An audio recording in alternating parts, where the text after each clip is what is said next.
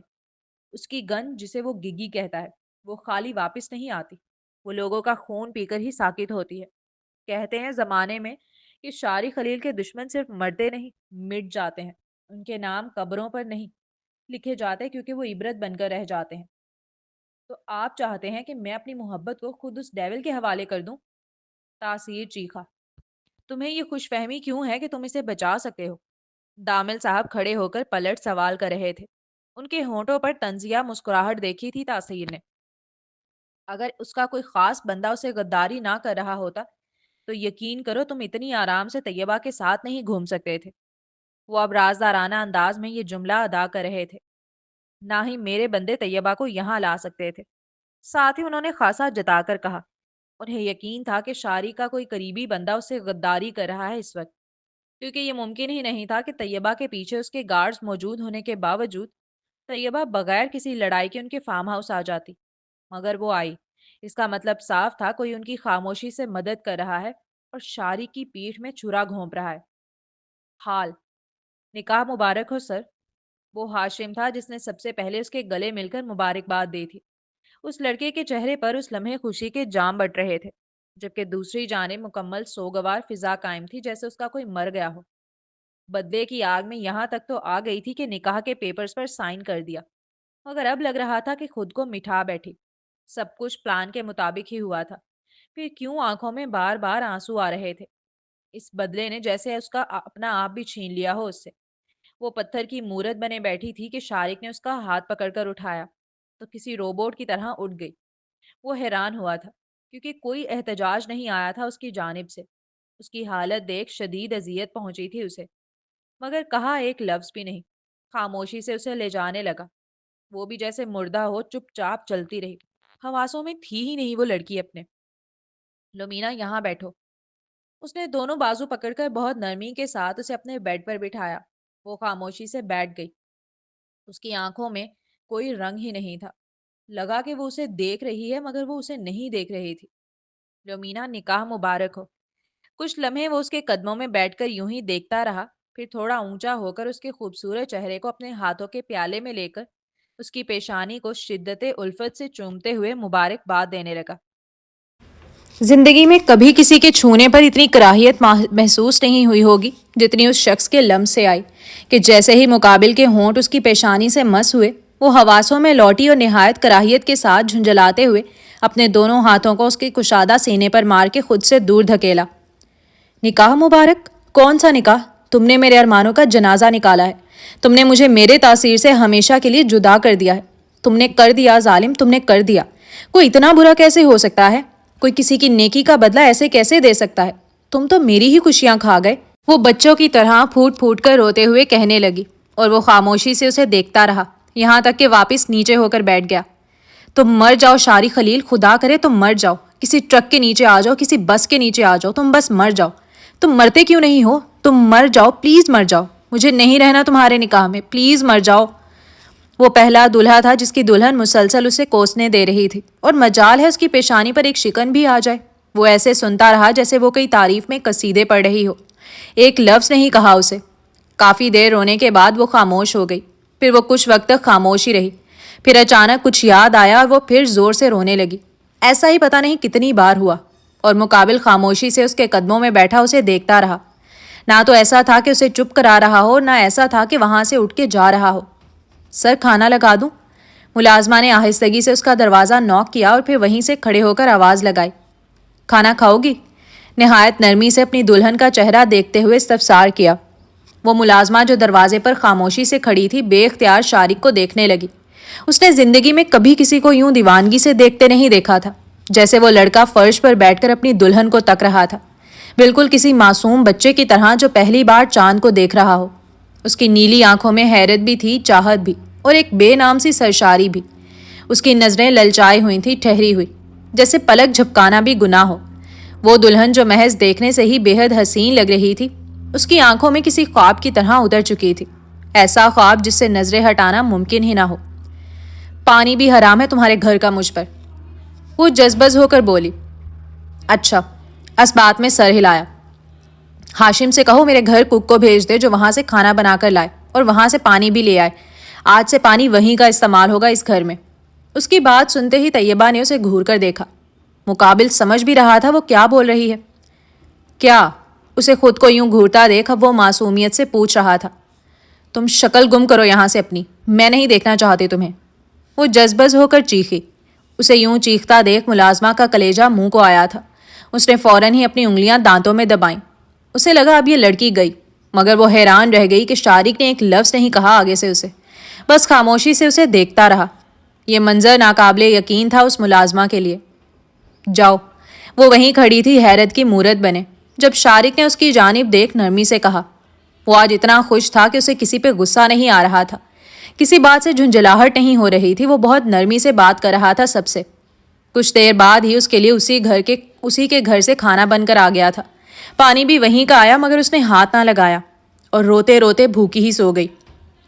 اس کے سو جانے کے بعد شارق اپنی جگہ سے اٹھا۔ اب اس کے پاؤں شدید سن ہو رہے تھے۔ وہ صبح سے اس کے قدموں میں ایک ہی پوزیشن میں بیٹھا تھا۔ کچھ لمحے وہ بالکل سیدھا کھڑا رہا تاکہ پاؤں جو سن ہو رہے ہیں وہ ٹھیک ہوں۔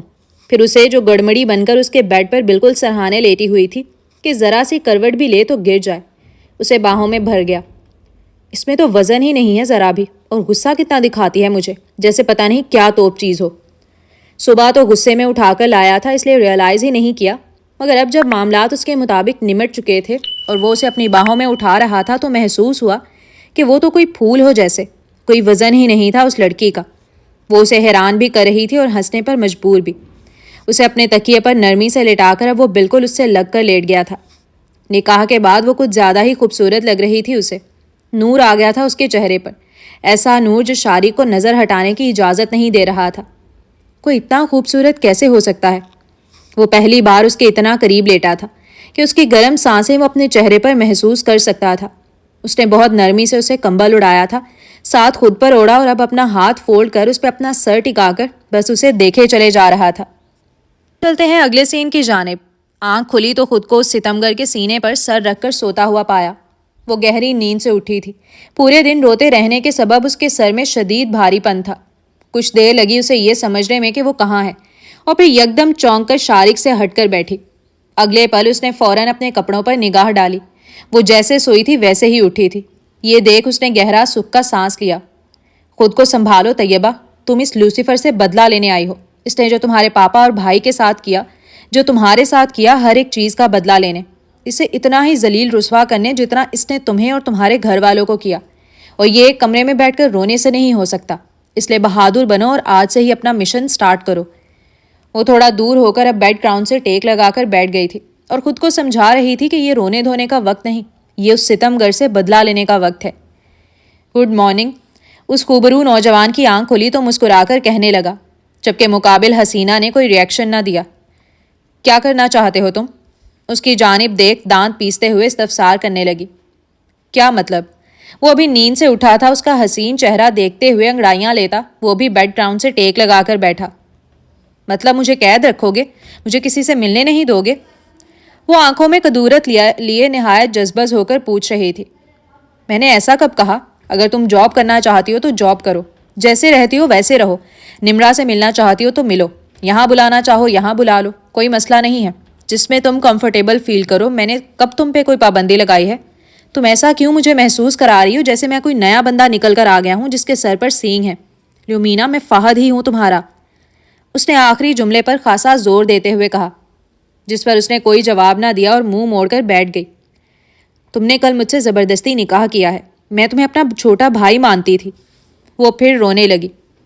طیبہ کوئی سازشی لڑکی نہیں تھی، نہ اس معصوم کو چال بازیاں آتی تھیں، یہاں بھی صرف بدلے کے چکر میں آ گئی تھی دامل صاحب کے کہنے پر، مگر شارق کو اپنے شوہر کے روپ میں دیکھ اس کا دل پھٹ رہا تھا۔ وہ نہیں روک پا رہی تھی خود کو آنسو بہانے سے۔ مقابل پھر خاموشی سے کافی دیر تک اسے روتا ہوا اور خود کو کوستا دیکھتا رہا۔ اچھا رونا تو بند کرو، کل سے رو رہی ہو، آنکھیں خراب ہو جائیں گی رو رو کر۔ اب اس نوجوان کی بس ہوئی تھی، آخر کتنا روئے گی وہ؟ اسے لگا تھا تھوڑی دیر رو کر چپ ہو جائے گی، مگر ایک پورا دن گزار دیا تھا اس لڑکی نے رو رو کر، اور صبح ہوتے ہی پھر رونا شروع ہو گئی۔ خود پر نہیں تو اس پر ترس کھا لے، تکلیف ہو رہی تھی اسے۔ لیومینا، اتنا بڑا ظلم نہیں ڈھایا میں نے تمہاری جان پر جتنا تم رو رو کر خود پر ڈھا رہی ہو۔ میں تمہیں ایک بزدل آدمی سے نکاح کرتے ہوئے نہیں دیکھ سکتا تھا، وہ تمہاری حفاظت نہیں کر سکتا۔ شاری کا لہجہ سمجھانے والا تھا۔ وہ بزدل نہیں ہے، تم ظالم ہو۔ وہ اپنی انگلی اس کی جانب کر حلق کے بل چیخی۔ لمحے میں اس لڑکی کا چہرہ مکمل سرخ پڑ گیا تھا غصے کی شدت سے۔ اس کے نزدیک تاثیر کیسے بزدل ہو گیا؟ شارق نے اتنے ظلم کیے کہ اس کے باپ بھائی بھی تو چھوڑ کر چلے ہی گئے آخر میں مجبور ہو کر، کیونکہ اس دنیا میں جو شریف لوگ ہوتے ہیں ان کی حدود ہوتی ہیں۔ وہ ایک بے رحم اور بے لگام گھوڑے کے آگے اپنی پوری فیملی، عزت اور کاروبار نہیں رکھ سکتے تباہ کرنے کے لیے۔ وہ مجبور ہو ہی جاتے ہیں چھوڑنے پر۔ پھر تاثیر نے طلاق بھی اسے تب دی تھی جب وہ اسے نہیں جانتا تھا۔ جب سے وہ اسے جانا ہے تب سے وہ اپنی جان ہتھیلی پہ لیے پھر رہا ہے، لیکن چھوڑنے کے لیے تیار نہیں ہے۔ طیبہ اپنا بدلہ لینے کے لیے دامل خان کی منصوبہ بندی میں ساتھ دینے کھڑی ہوئی تھی، ورنہ تاثیر اس فیصلے کے آخری وقت تک خلاف تھا۔ اس کا تاثیر کو بزدل نہ ماننا شاری کا خون کھولا گیا تھا۔ اس نے اپنی مٹھیاں مضبوطی سے بھینچ لیں، چہرہ اس کا بھی سرخ ہوا تھا، لیکن اس نے پھر ایک لفظ نہ کہا۔ اچھا تمہیں جاب کرنی ہے نا، میرے پاس کر لو، میری سیکرٹری کی جگہ خالی ہے۔ وہ پھوٹ پھوٹ کر بچوں کی طرح رو رہی تھی جب اس نے شاری کو کہتے سنا۔ شاری کو لگ رہا تھا کہ وہ خود کو قید محسوس کر رہی ہے اس کے پاس، اور وہ نہیں چاہتا تھا وہ ایسا محسوس کرے۔ وہ چاہتا تھا کہ وہ خود کو ویسا ہی خود مختار اور آزاد پائے جیسے وہ اپنے گھر میں پاتی ہے، تاکہ وہ کمفرٹیبل رہے اور اس کے پاس سکون سے رہتی رہے۔ تمہارے پاس؟ وہ برا سا منہ بنا کر پوچھنے لگی۔ ہاں، پیسے دوں گا میں باقاعدہ، تیزی سے کہا۔ یہ بولو نظر رکھو گے تم مجھ پر، اور زیادہ قید کر دو گے تاکہ میں سانس بھی نہ لے سکوں، وہ خاصا جھنجھلا کر کہہ رہی تھی۔ جاری ہے۔ تو جی جناب، یہ تھی آج کے ایپیسوڈ۔ تو چلتے ہیں ریویو کی جانب۔ تو بھائی مبارک ہو نکاح کی، خیر ہو ہی گیا نکاح جیسے بھی تھا۔ تو آپ لوگوں کو کیسی لگی ایپیسوڈ؟ میں تو آنیسٹلی کہوں تو تھوڑا سا مجھے برا بھی لگا، لیکن وہی بات ہے کہ تاثیر جس طرح سے مرضی جسٹیفائی کرتے رہیں ہم، لیکن شارق غلط ہے تو غلط بھی ہے، لیکن پھر وہی بات ہے کہ ہمارا دل بھی اسی کی طرف ہے، تو میں کچھ کہہ نہیں سکتی، میں بائسڈ ہو جاتی ہوں کہ اوبیسلی ہم شروع سے شارق اور فہد کی بانڈ، شارق ایسا فہد دیکھتے رہے ہیں تو ہماری اس کے لیے الگ ہی طرح کا ایک پیار ہے اس سے، وہ سارا کچھ، لیکن اس نے جو کچھ کیا ہے وہ بھی جسٹیفائیبل نہیں ہے، تو اس کو سزا تو ملنی چاہیے۔ تو دیکھتے ہیں کیا کرتی ہے یہ دامل خان۔ مجھے لگتا ہے دامل خان کا اس میں کوئی قصور نہیں ہے، کیونکہ کیا تو منتہا نے تھا، بٹ میں بھی پاسٹ ابھی کھلنا ہے، کچھ بھی ہو سکتا ہے، کیونکہ دامل خان کا کہیں پہ بھی نام نہیں آیا ہم نے پاسٹ میں جب بھی پڑھا ہے، اس نے تو بلکہ منتہا کی بیٹی کو صرف بچایا، بس اتنا اس نے کیا ہے۔ تو خیر دیکھتے ہیں کیا راز کھلتے ہیں پاسٹ میں سے۔